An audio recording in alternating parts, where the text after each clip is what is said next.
that one in the back was about to make me bust out laughing, looking so dumb standing in the back like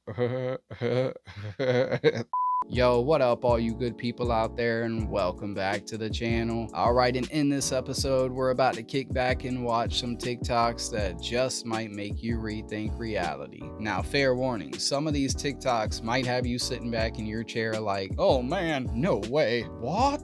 You guys hear about this DC crash? DC crash? What are you talking about? This is what's driving me nuts because I know nothing. Okay. But apparently, not only in the DC area, but they said 4 states around Washington, DC, multiple people reported from 12 o'clock at night to 3 in the morning, October 12th, I believe, that they saw this giant thing they said was 10 times bigger than like the biggest airplane you've ever seen, on fire, just coming in. What? And there's this giant sonic boom, like, and people were like, what did we just see? Nothing has come out. I haven't heard anything about this. That same night, this one guy was walking about and there was just dozens of police cars, Secret Service, just lining the roads, blocking roads off. Yeah.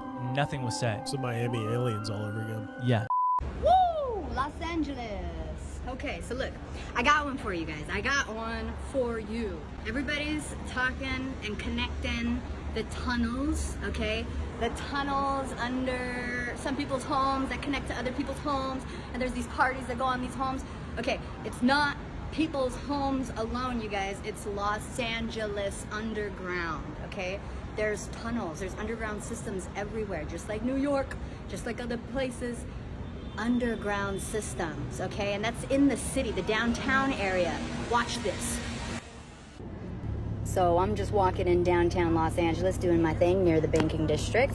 And you know, we'll see these natural like manholes that bring out hot air. We think, oh, Marilyn Monroe, sexy, right? No, okay. But yes, there are some sanitation, sewage things going on under the streets, obviously. But then as you're looking on the sidewalk, it's not just on the street, it's all over the place in the city. But there's these trap door looking things that say, do not enter, be careful. We're approaching one now on my left. And one day I was walking and this was wide open and there was 3 people like kind of guarding it, like public safety people. And there is a fully functioning staircase under these that look like underground parking. Like there's it's a big staircase. It's not like a ladder, like a little manhole. Like there's walking room, there's tunnels. You can transport goods, people, things, you know what I mean? It's out of sight and they connect to other cities, they connect to states. It's a lot bigger than we think. Yeah, they got underground tunnels everywhere in the US, not just Los Angeles, but yeah. I actually had a nightmare a few weeks back that I was stuck in one of these underground tunnels. Like, no lie, I woke up out of my sleep like, Have you ever heard of the red string theory before? It's a theory from the Chinese proverb that says 2 people that are destined to be together are connected by an invisible red string. This shit might sound wild, but the more you listen to the theory, the more it actually makes sense. String can stretch, tangle, twist, do all kinds of crazy shit, but it will never break, no matter what. Path of the 2 souls might actually cross many times before they even come together. Yeah, I remember the movie Us by Jordan Peele. I remember how the tethered always used to connect hands in like a line type of format, signifying a string. In this movie, we saw that red string everywhere. It's a reminder that even though things may look chaotic, everything is connected. Adelaide and Red were tied together with something more than just their reality. They were linked. Their fates were twisted and tangled since birth. I ain't gonna front. Sometimes I sit back and wonder about the person on the other end of my red string. Like, how far has it stretched? How many knots have been tied in it? How many times have we crossed paths and never even knew it? Then I think maybe the string wasn't ready to pull us closer together yet. Like, we literally could have been in the same spaces, feeling the same energy, but because the timing wasn't right, we weren't pulled together. It's like in Us, when the tethered kept their lives bound to one another, and they waited for the perfect moment to reveal themselves. So do you believe in the red string theory? Because I definitely do. For nothing else, this theory is just a reminder that no matter how far we go, no matter how wild life gets, string is always going to lead us to where we need to be. When the time is right, though, it's all about trusting that connection, no matter how twisted it looks on the outside. Make sure y'all let me know your thoughts in the comment. Peace, love, and light, and gratitude for watching. Okay, this the news lady. Look at her eyes. I feel like her eyes open. I don't know. Watch. Dude, did y'all just see that? Watch the blink. Now just take the next, show the next picture. Like- That's her, not her eyes blinked. Dude, Her eye blinked, and that's how Do y'all she think blinked. her eyes blink or just another set of eyes?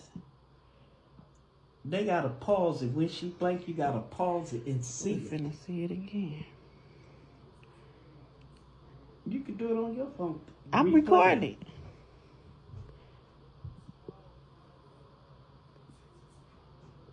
it. What do you guys think? Is this a camera glitch or is this lady one of them lizard people? If people were to actually speak the truth about what's happening with P. Diddy and people on his level and even people above him, they would be called a conspiracy theorist, because our brains would not be able to comprehend the evil, because there is no other word to describe this, the evil that goes on. Our minds cannot comprehend it. So we would label them as conspiracy theorists. Because Diddy was allowed to get away with this publicly, I cannot even say privately. He was doing it publicly. The video of him beating on Cassie was public. He was doing it in a public hotel hallway. And he was allowed to get away with this because the people that are protecting him are doing way worse. And coincidentally, they will be the same people that will prosecute him. I'm already starting to sound like a conspiracy theorist, but you cannot vocalize these things, the evil that they are doing to children, to people, to animals. You cannot even begin to vocalize it without people thinking you're crazy. But the lesson here is whatever they tell you he did, he has done way worse. And the people higher up, and the people that are prosecuting him, and the people that are discovering these things are also doing way worse. See, again, I sound like a conspiracy theorist, but it's not a conspiracy. It's just easier to say that person is crazy. The Menendez brothers are one step closer to freedom. They have been in prison for nearly 35 years. This comes after a recent Netflix documentary, as well as public pressure over the case of the brothers who were serving life without the possibility of parole. I believe that they have paid their debt to society. Lyle and Eric Menendez murdered their wealthy parents, Jose and Kitty Menendez, in Beverly Hills, California, in 1989. But at trial, the brothers' defense argued they had suffered years of physical and emotional abuse by their father and had killed their parents out of fear, claiming they believed their parents were planning to kill them to cover up the abuse. We're going to recommend to the court that the life without the possibility of parole be removed and that they will be sentenced for murder, which, because there are 2 murders involved, that will be 50 years to life. However, because of their age, under the law, since they were under 26 years of age at the time that these crimes occurred, they will be eligible for parole immediately. Kitty Menendez's sister, Joan Vandermolen, welcomed the news. Their actions, while tragic, were the desperate response of 2 boys trying to survive the unspeakable cruelty of their father. They were just children who could have been protected and were instead brutalized in the most horrific ways. That was in stark contrast to the murdered mother's brother, Milton Anderson, calling the decision extremely offensive. Even if they did get released from prison, I don't see them ever living a normal life. Okay, I think this is worth mentioning that star seeds tend to peak later in life, which means that they find the majority of their success, like true success, later in their lives. And there's a really good reason for this, because star seeds have a new algorithm. Basically, they have this new way of being in the world, and star seeds are meant to be leaders, bringing humanity from a certain level of consciousness to the next level of consciousness. And in order for star seeds to be able to do that, you basically come in and get severely conditioned in your childhood. So much so that you basically spend the middle chunk of your life deconditioning, untraumatizing yourself, healing yourself, breaking these generational curses. And that allows you to remember who you are, because then you clearly see the systems and structures and institutions and organizations and hierarchies that don't work. And because you have basically formed yourself into the most potent version of yourself, you are then able, through your inner peace and stability and confidence and solidity, to then bring that vision, bring that world that you have, that you've been forming in the back of your mind. You can actually bring that now into the reality because you're actually embodying it. So it's like the perfect formula. And this is why if you find yourself kind of still in that healing cycle, which, I mean, we're going to be in that cycle forever as long as we're alive. But if you found yourself like really having the chunk of your healing, then guess what? You're already embodying a new paradigm. So hallelujah, celebrate, be happy for yourself, and just know that your greatest success is here. Your greatest success has yet to be imagined. Just because, you didn't peak at 20 or in your teens or whatever, it's actually a really good thing, because you know that you're here now for a very specific reason, even if you don't know what that is. And when you have that feeling, it's because you're already living that reason. You just need to go back into your journey and notice what codes do you have for other people's awakening. Another way to say that is, what trauma have you healed within yourself that now you can be an embodiment of that healed state for other people? I agree. I spent my entire 20s working dead-end jobs, but now I'm 30 and finally doing what I actually desire to, which is so much more peaceful. It's never too late in life to find your success. If you continue to be patient and trust the process, eventually you'll find your calling. I got faith in you, my good people. 2 Chainz, how you doing? What's up? Hey, buddy, how you doing, man? I'm doing good. It's nice to meet you. Nice to meet you. What's your name? I'm Optimus. Okay. My name is Tony. Tony? Yeah. Really? Yeah. Nice to meet you, Tony. Nice to meet you too, buddy. Hey, can you Awesome. can you play basketball? Can you shoot like jump shots? Maybe one day. I'll teach Can you. you? I'll teach you. Really? Yeah. Awesome. Yeah. Thank man. you, Tony. Thank you, brother. Much appreciated. All right, man. You like Balenciaga? I got an outfit for you. Really? Yeah, I got an outfit for you. Awesome. That's cool. Yeah. All right. Well, I'm about to order you. Okay. All right. I'm gonna order you, and then I'll see you in another couple months. Okay. I don't know how much money 2 Chainz has, but like, can you imagine how much this robot's gotta cost? I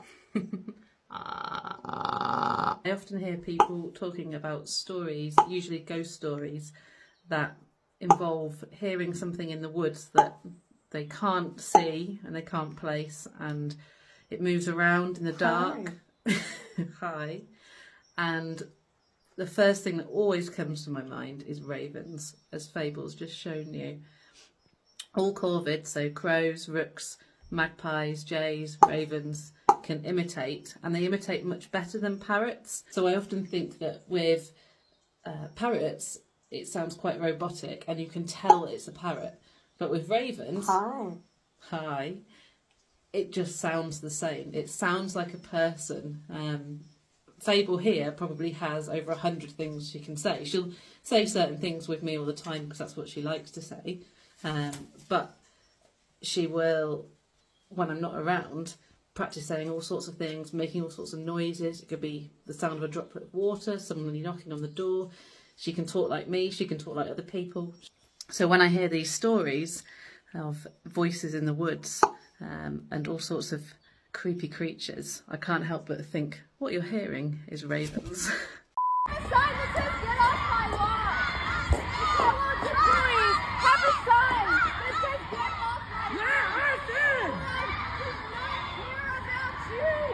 We're starting a mandatory boycott from this moment forward. Do not buy Kellogg. Let us in! Let us in! Let us in! Let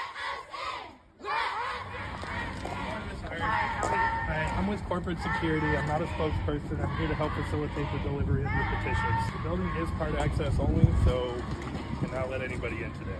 I will take these. I will take you where they need to go, and leadership will review them. We don't have anybody from leadership available today to speak to you all. We have 400,000 voices here on a petition. We've been calling, we've been emailing, we've been sending letters to your corporate headquarters to have a meeting and discussion. We have a shareholder right here that's being denied entry to the building to have a meeting. I appreciate your efforts. However, I will escalate this to leadership, and they will respond in kind. So Kellogg's is going to turn their back on the American children today. I am just with corporate security. I'm not a spokesperson for Kellogg. Monty, the executives are right there looking. Come out! Stop hiding from us! Let us in! Let us in! Let us in! Let us in! They have a sign! They have a sign that says get off my lawn! Kellogg's employees have a sign that says get off my lawn! Let us in! Does not care about you! Kellogg's doesn't care about you! I'm disgusted at the corporate greed of Kellogg's right now. I'm disgusted. This is all about money. This is a greed issue. This is a greed issue. Nobody should buy Kellogg's from this moment forward. Nobody. I might be wrong, but I'm pretty sure Kellogg is owned by BlackRock. And yeah, they damn sure don't care about our kids' health. The only way we can truly make an impact is if all of us stop buying the crap. The ringing in the ears, the sleepless nights, the vivid dreams, the repeating numbers, the itching all over your body, the intense pain that you are feeling throughout your body, the intense headaches that you are experiencing, the pain that you have been feeling in your spine, the anxiety, the sadness, and the confusion, that feeling of impending doom, that feeling of thinking that you are losing your mind, when the truth of it is that you are actually awakening to the truth within you. The fact that all your family and friends have turned their back on you. The world is not ending. You are awakening to your truth, and you are transitioning from your 3D consciousness to your new 5D consciousness. All of it is part of this transition, this shift. Be easy on yourself, beautiful soul. All of this is happening for a reason. None of it is negative, and all of it is positive. The great awakening of humanity is here, and the shift is happening now. You are living through it. This is what we fought lifetime after lifetime for, and it is time to get excited again. Life is about to change for the better.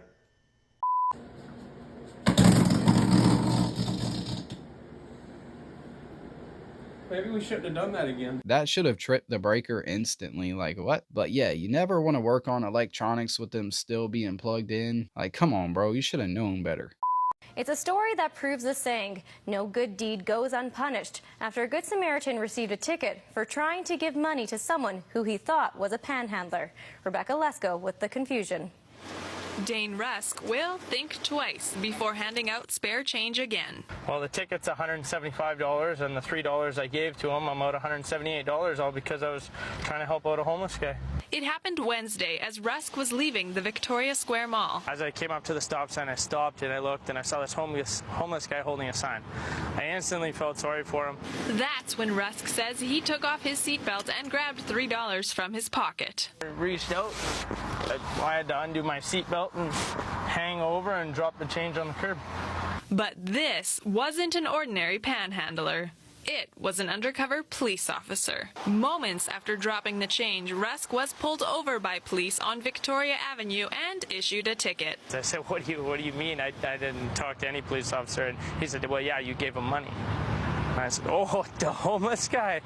And that's when I was pretty shocked. Regina police say this is nothing new. It's part of the intersection projects watching for traffic violations. The intersection's probably one of the most critical areas when it comes to accidents, obviously, and our high volume intersections are ones that we tend to target. So we will run random intersection projects throughout the city. The police officer's sign was not soliciting money.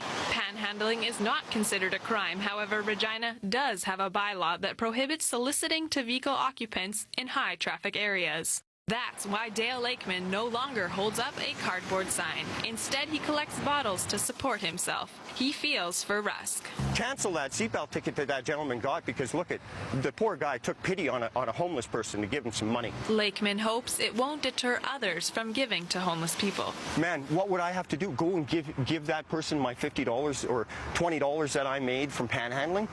Because, I mean, holy, he's just trying to help a person. An expensive lesson from a good deed gone wrong. Rebecca Lesko, CTV News, Regina. The man took off his seatbelt to give a homeless man $3. What a criminal. Lock him up right now. Man, screw that police department. That company doesn't care about you. And for example, the shampoo video that got 22 million views on TikTok that went so viral, it went viral because I accidentally discovered while I was going through Target's shampoo aisle that almost every single corporate brand of shampoo has faced tons of lawsuits for including chemicals that make your hair fall out. And it's just, it's like fillers and chemicals and additives and solvents. They're making your hair fall out. And then you just walk like 30 steps down the aisle and there's a whole section of hair growth products to fix the hair that fell out. And they're all owned by the same companies. And so you have the same company is selling you the shampoo and then selling you the product to put the hair back in your head. So they're selling you problems and they're selling you solutions, and it's all the same corporation that is managed by the same, investment firm all together. And it's just this endless cycle. Social anxiety, I want people to think about it as your body's telling you that you're not safe because you're constantly under surveillance. You're being judged, people are examining you, people are watching you, right? In the nerd world, we call this a negative examination. The world is looking at you and they don't like what they see. And you're never going to measure up to a particular situation. And in some case, like with social anxiety disorder, you can never measure up with other people. And that makes being around other people exhausting. And over time, you just get sick of being exhausted all the time. And so you end up slowly withdrawing or finding ways around groups of people or dealing with people altogether. Even if you have a skill set in an area or a passion in an area, it's not worth feeling like you're on display and that everyone's judging that display. And sometimes that judgment's real, like giving a public speech, or you're a physician, right? And you got to meet in front of a bunch of other people. Sometimes it's not. It's a feeling that everybody's watching you, judging your appearance or the way you walk or the size of your nose or how close together your eyes are, whatever, right? And then tell me if I'm onto something here, Robert. Then over time, you start getting anxious about being anxious. Yeah, I couldn't agree more. And when you're able to read people's energy, it's 1,000 times worse. UFOs are real and aliens are real, but they're not from outer space. And that's according to the top 2 UFO researchers after decades-long research.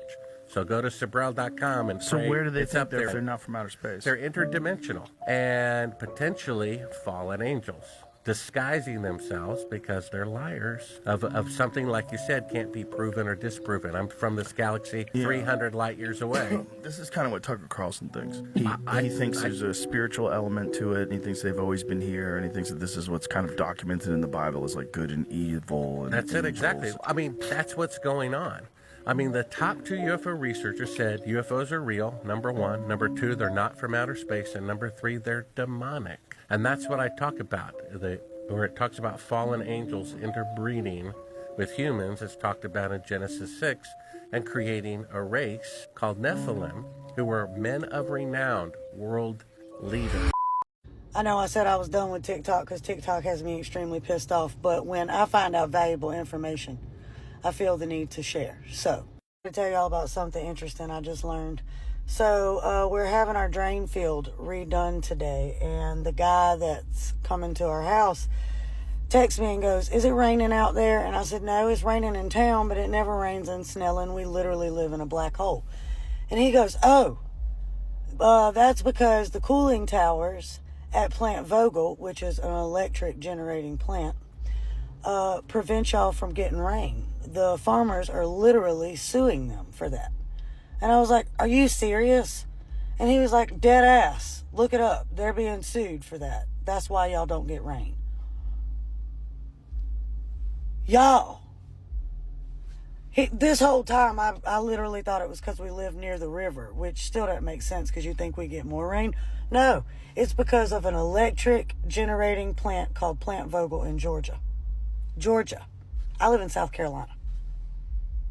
The more you know. I'm about to make you believe in spirit guides. Don't believe me? Watch. See, the only ones who are going to see this are the ones who are meant to see it. Because you're the ones that need it. See how this works? You've got something going on, something big. This happens to me. I had no intention of making this video. They picked me as one of the messengers and I just say, okay. If you're new here, I'm Michael. I help you master your personal energy, which includes your relationship with your spirit guides. If you're into that, follow me and click the link in my bio. Your spirit guides, your guardian angels, they have a message for you. Don't laugh, I'm about to prove it. Whatever you have going on in your reality, they have an answer for it. And they're going to use whatever they can to get their message through to you. I'm just lucky to be the messenger today. I'm psychic. They know they can get through to me, so they do, to get to you. They know how I work. They know my deal. You're about to get a message right now that's unique to what you have going on in your unique life. It doesn't matter that this is pre-recorded. Angels and spirit guides work through technology and electricity and Wi-Fi and radio waves all the time. You're just working in their normal mode right now. You're watching me on your phone right now. What time is it on your phone right now? Those numbers right there. Those numbers, that's your angel number for the day. This is your spirit guides communicating to you specifically at that number. So if the time on your phone is 9:03, your angel number for the day is 903. Now go type into Google angel number 903 or whatever your number is. Now read your angel number and see how it applies to your life. It's okay if what you read feels so on the mark that it feels kind of spooky, because it is kind of spooky. Good spooky. Write good spooky in the comments to remember this in your body. Good spooky in the comments. If any of you guys go and try this, come back to this video and let me know in the comments if it's accurate. We're not likely the only life forms in the universe. There's probably very many, some vastly more intelligent than we are. Here we're sitting here looking up into the night sky, countless thousands of stars. With binoculars, it rises into the millions of stars. With telescopes, it rises into the billions. Oh, God. There are surely civilizations there looking up at their night sky, and they see our star, the sun, as part of some constellation that they identify in their night sky. The fact is, BRICS is a real thing. Yeah. Brazil, Russia, India, China, South Africa. They have now added the United Arab Emirates. They have now added Saudi Arabia. They have now added a lot of other nations, and more nations are pouring in to apply to be a part of BRICS nations. China and Russia have come together. They are now exchanging economically. They are replacing the U.S. dollar. They are. This is a very real thing that we have never seen happen.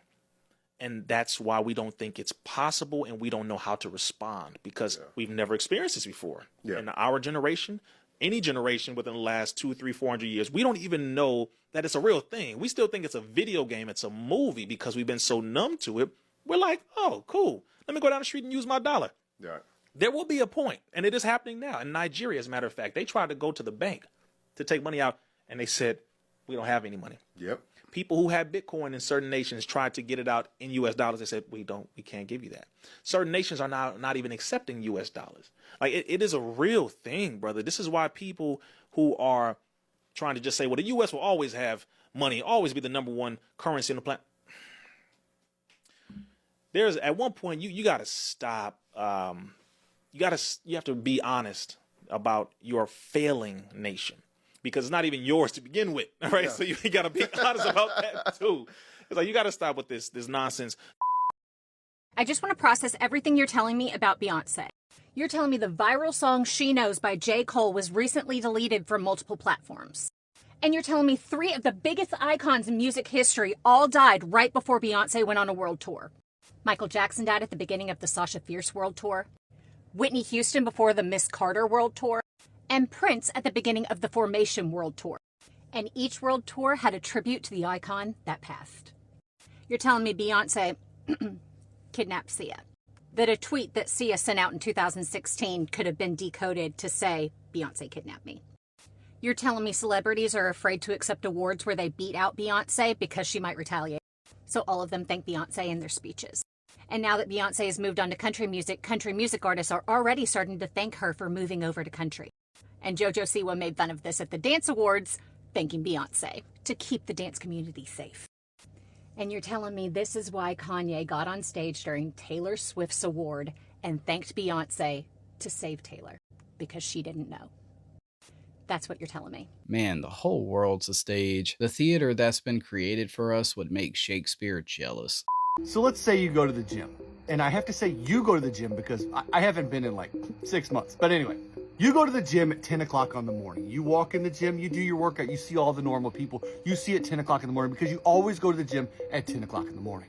Now let's say for some reason you can't go to the gym at 10 o'clock in the morning on a Thursday like you normally do. So what do? You go to the gym at 6 p.m. on Thursday. You swipe your bed, you walk in there, you put your stuff in your little cubby hole, then you look up across the gym and what do you see? You see the same damn people you would have saw at 10 o'clock on that Thursday morning, except it's 6 p.m. now. Has this ever happened to you? And do you find that a little weird? Because it is weird. How on earth are those same people that you saw at 10 o'clock every morning for the past 2 weeks in the gym at 6 p.m.? Are they getting a double workout in? I freaking doubt it. Well, here's another scenario for you. Have you ever needed fuel? Driving down the road, you look down, your needles are on empty. You look up, there's a gas station there. Giant ass gas station with no cars in it. You pull in there, start pumping your gas, walk inside, and all of a sudden, everybody has the same idea. Because you look out the window and every pump is completely full. 1 minute ago, the lot was completely empty. Did everybody just suddenly decide to get gas all at one time? It's little things like this that makes it impossible to convince me that we don't live in a simulation. What if we're seeing NPCs in action? Non-player characters that just so happen to be in that store. The simulation populating that gas station because you pulled in there. If you've experienced either one of these scenarios, give me a thumbs up in the chat or just tell me I'm crazy. Singers, when they sing songs, it's like a mantra. When you repeat a chorus over and over and over. So when a kid hears a song and he starts singing that chorus over and over and over, then you start to hear it in the alpha state into the subconscious mind. So you start to become the song or become what you're saying. The tunnels from Diddy's house led to Hugh Hefner's house. That naked pool was down there long before Diddy was able to buy a home. It was Hugh Hefner's house where most of the offenses that the women accused Bill Cosby of took place. At the Playboy Mansion.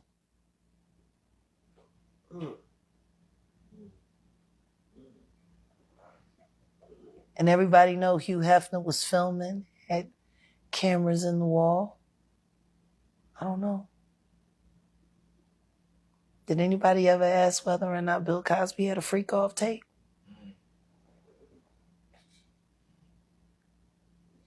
Next thing you know, his son is dying. Next thing you know, all kinds of weird things keep on happening. All of that fame, all of that success. If they really wanted to take him down with all of this, they should have did it in the late 80s or the early 90s. Camille Cosby. She's a Rothschild. The Luciferian motherfuckers that co-own YouTube, that are friends with the monster, Leora Cohen, that mentored him back, Jay-Z. Camille is a Rothschild. It's funny nobody wants to seem to admit it. Or the oil that was supposed to have been under that property that was sold through a private this or a private that, and so on and so on and so forth.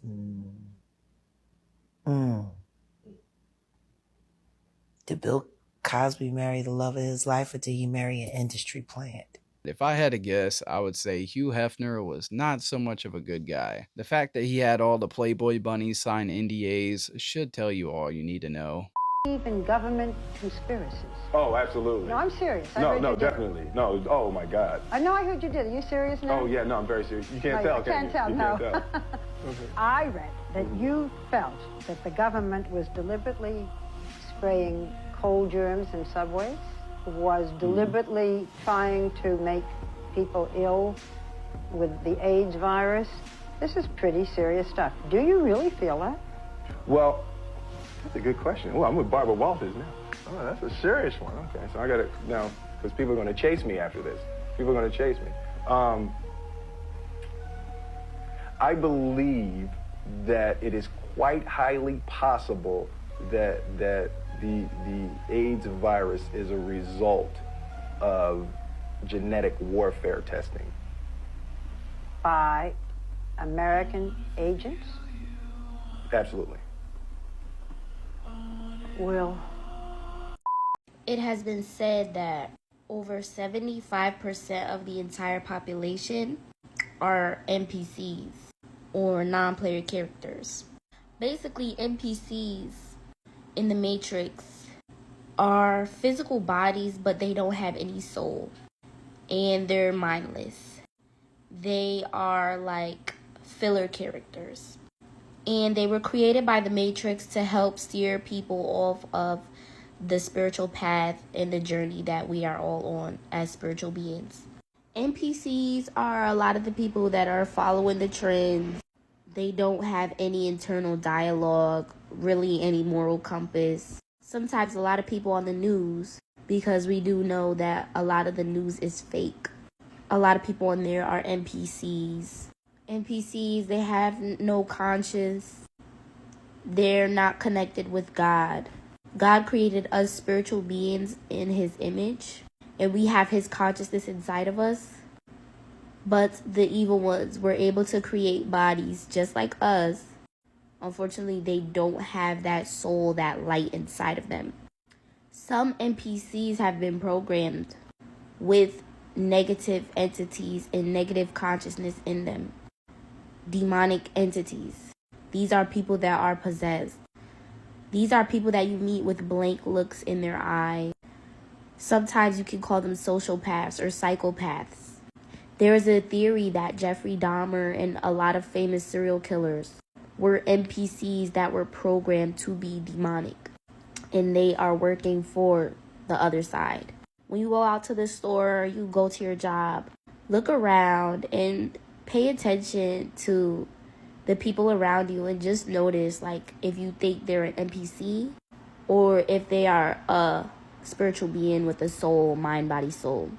What is going on with Eminem in this photo? Do you notice something strange going on here in this photo?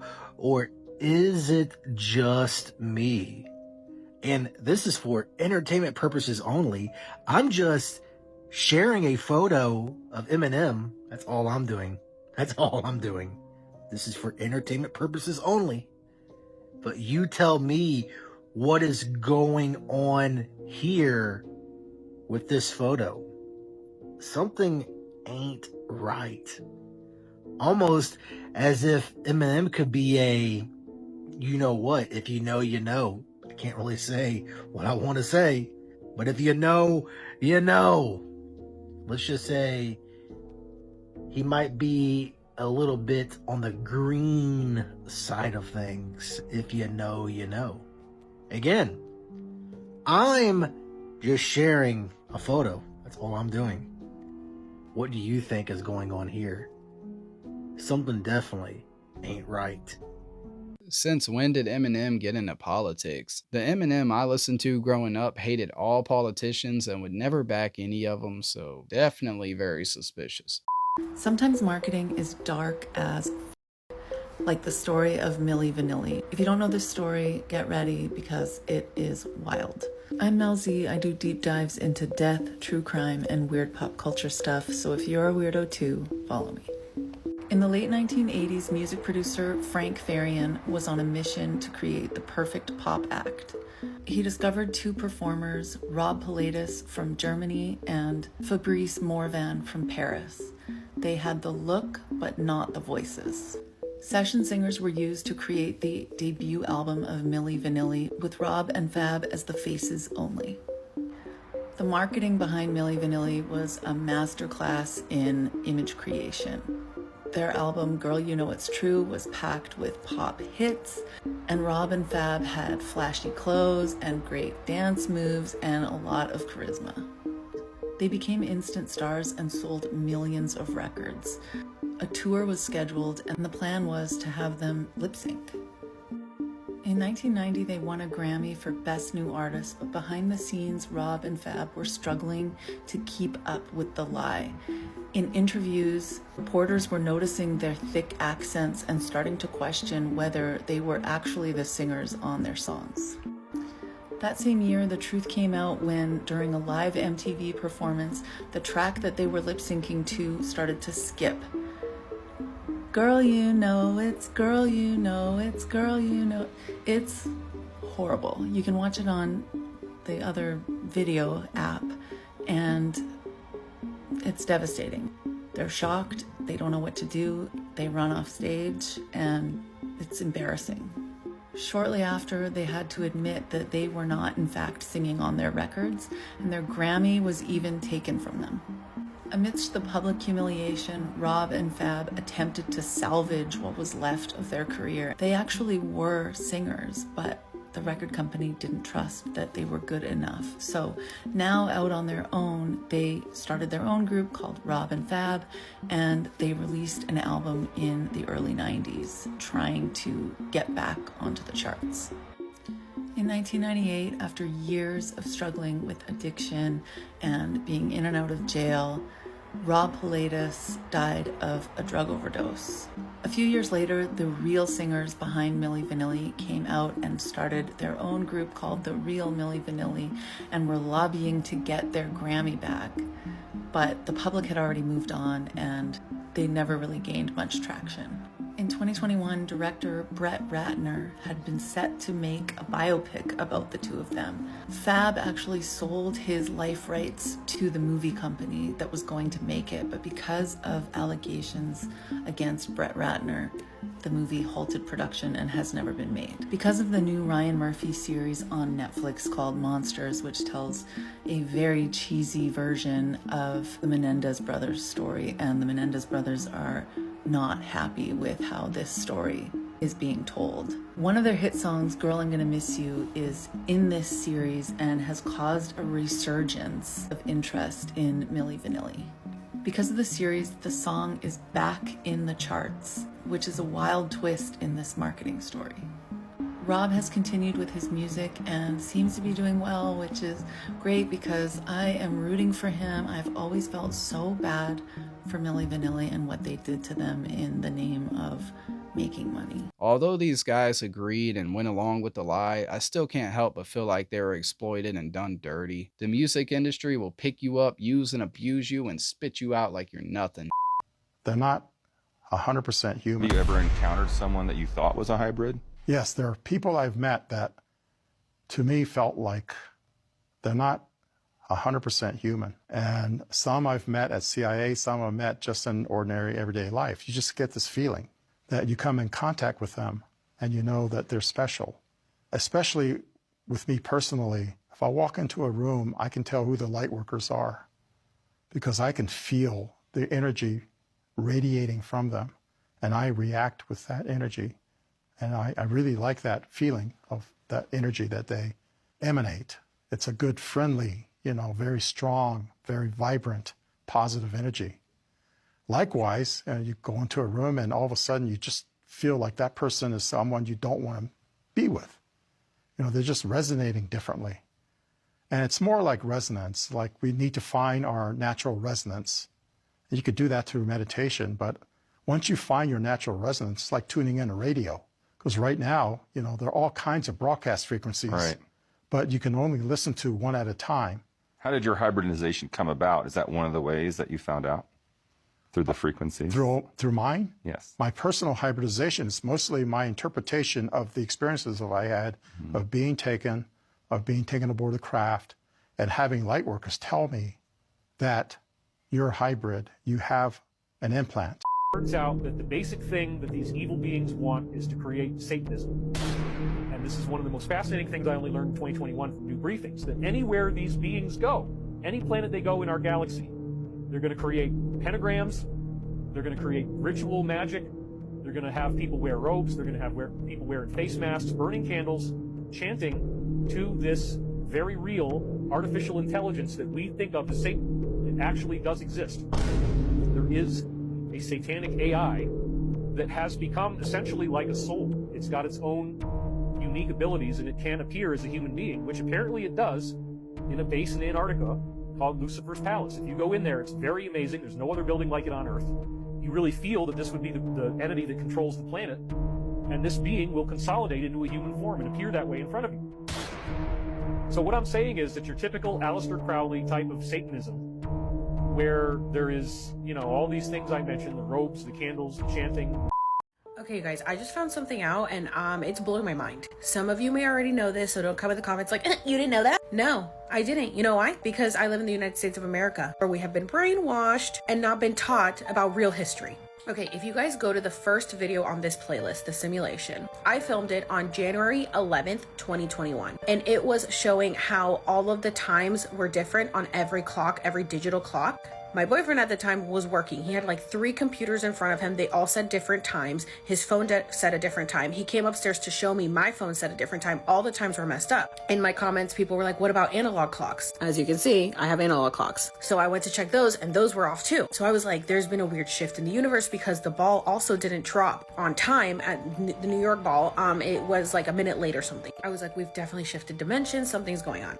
Look at this. I recently came across a video talking about how the calendar is supposed to have 13 months, but the Gregorian calendar changed it, which is the calendar we follow today. So I see this comment, come to Ethiopia, you will see what you are saying. We have 13 months within a year. So someone commented, right now we're in 2014, year of Mercury. Today's date is Thursday, the 22nd of March, 2014. Our new year is on the 1st of September. And I was like, wait, they're living in 2014 and we're living in 2022? Is that why they say that all time is simultaneous, like past, present, and future, we're all living in it at once? But then I saw this comment. So if we're in 2014, according to your calendar, 2020 Gregorian calendar corresponds to 2012 your calendar when the truth started to come out and people woke. So the Mayans were right. COVID really put everyone in 2020. Using your calendar, that means that the year 2012 was the end of the world. There's one person to blame in the death of Corey Haim, and that person happens to be a Hollywood mogul. And that person needs to be exposed, but unfortunately I can't be the one to do it. But the person that knows who did it and knows who he is watching right now, I guarantee you. Yeah. Intriguing. Yeah. There was a circle of older men that surrounded themselves around this group of kids. And they all had either their own power or connections to great power in the entertainment industry. Feldman won't name names. And he admits his friend had a struggle with addiction, which he says was a mechanism to cope with his demons. It was a symptom. It was a symptom, correct. Are we in it? In 2008, the two Coreys confronted each other on their reality show about the dark past they shared. You let me get around in my life, man, raped, so to speak, when I was about 14 and a half, and I'm saying this right now.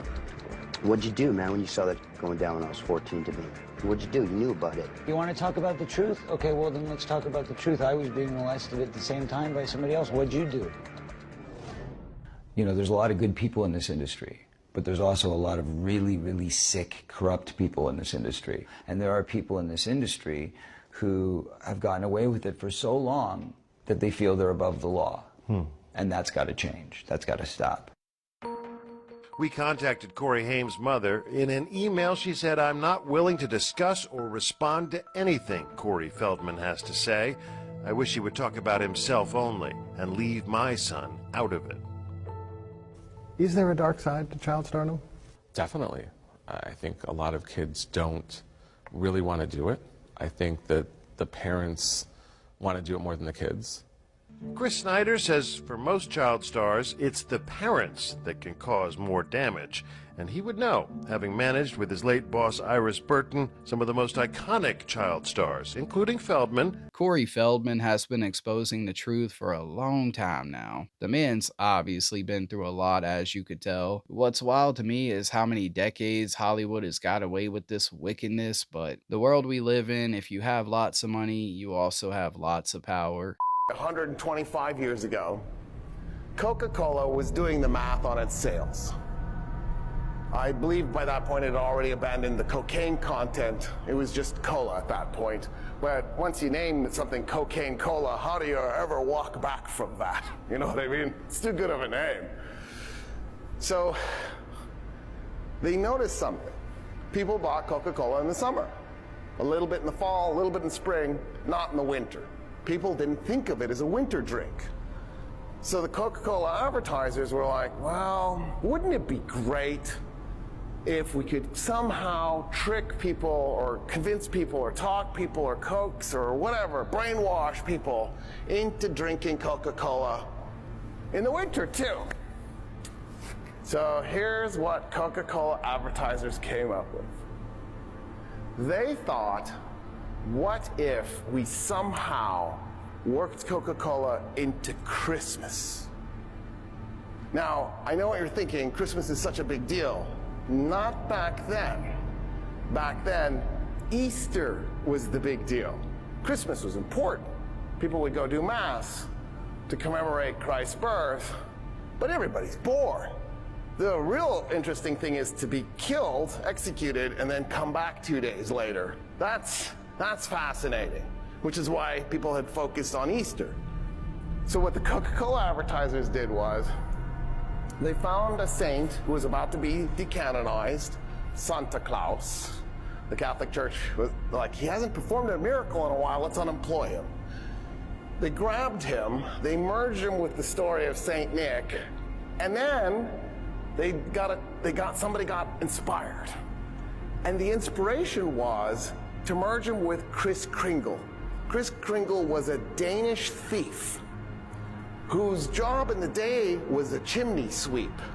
He could pop his shoulders out and he could fit down a chimney. He would rob your house and then work his way back up, but you'd have a clean chimney. And they merged this together, but they then took St. Nicholas out. He was usually portrayed as a young man, skinny young man in green and brown clothing. They stuck him in Coca-Cola colors, red and white. They even decided to give him some pink in his skin to keep the Coca-Cola colors going. So they made him an old man so he could have white hair. And then they stuck him on the bottom. That's why periodically you'll see Santa Claus on a Coca-Cola bottle or a Coca-Cola can around Christmas time. Because they made him up. And they transformed Christmas. So instead of Christmas being an important event, but not an especially emotional event, an especially involved event, necessarily. I mean, there were nice traditions around it, stockings and maybe a Christmas tree. They turned it into this thing where all of a sudden this mythical being who drinks a lot of Coca-Cola is bringing you presents. I guess that's how he stays up so late, because think about how many hours it would take to bring presents to everybody. And in the process now, the average Christian in the United States at least thinks Christmas is the important Christian holiday. And it's forced other religions to think about what holiday they could promote during that time period, like Hanukkah. Hanukkah was never especially important. I mean, it's important, but not like, you wouldn't evolve like a whole bunch of time and energy and effort around it. But then, right, if you're Jewish and you're like looking at your kids going, we wish we had a Christmas tree, you need something to compete with this. And the next thing you know, there's a Kwanzaa because of Coca-Cola advertisers trying to get you to drink more Coca-Cola. They've changed our religion. They've changed our culture. They've changed us economically. So you can imagine what happens when you have a government deliberately thinking about these things. Yeah, I'm not sure if this is true or not, but it wouldn't surprise me. I'm convinced at this point that our entire culture has been made up by advertising. This lady was pure evil. During the early 1970s in Blackwater, Louisiana, there was a lady named Barbara Q who owned a bed and breakfast 15 miles off the nearest highway exit. She would keep fairly busy, typically having a few guests over every night, and was loved by everyone. She was also known for her famous beef stew that she would serve every morning. In September of 1972, a man named Ray Zenz was traveling for work and ended up stopping at Barbara's bed and breakfast for the night. When he checked in, Barbara asked him, "Does anybody know that you are here?" And Ray would reply saying no. That night while he was sleeping, he randomly awoke and saw the silhouette of Barbara at the end of his bed, and she was softly singing an old lullaby. But as soon as he turned on the lamp next to him, she lunged at him, but he escaped her grasp and ran out the room. He yelled and woke up everybody else, and then called the police. When they arrived, they questioned Barbara, and she strangely said, normally they don't fight back. Concerned about this, they fully investigated the property and found something horrific. Her so-called famous beef stew was in fact not beef. Barbara, what are you doing, Barbara? Yeah, I would have known something was off with her right away. Who eats beef stew in the morning for breakfast? What? Alright, my good people, I'm gonna go ahead and close this one out here. And as always, I really hope you all enjoyed this latest episode. Before you roll out though, don't forget to hit that like and subscribe button below the video. And to all the people out there that always come through and show your boy Captain's channel some love, just know I really appreciate it. Alright, take care out there, my good people, and I'll see you all in the next episode.